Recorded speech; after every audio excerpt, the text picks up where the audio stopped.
గంగమ్మ కృష్ణమ్మకు చెప్పమ్మ కష్టం కలిగించొద్దని, యమునకు చెప్పమ్మ సాయమునకు వెనకాడొద్దని, గోదారికి కావేరికి ఏటికి సెలయేటికి కురిసేటి జడివానకి దూకే జలపాతానికి నీతో బుట్టులందరికీ చెప్పమ్మా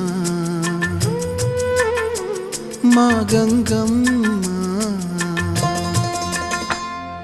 జీవనదివిగా ఒక మోక్షనిధివిగా పండ్లు పూలు పసుపుల పారాణి రాణిగా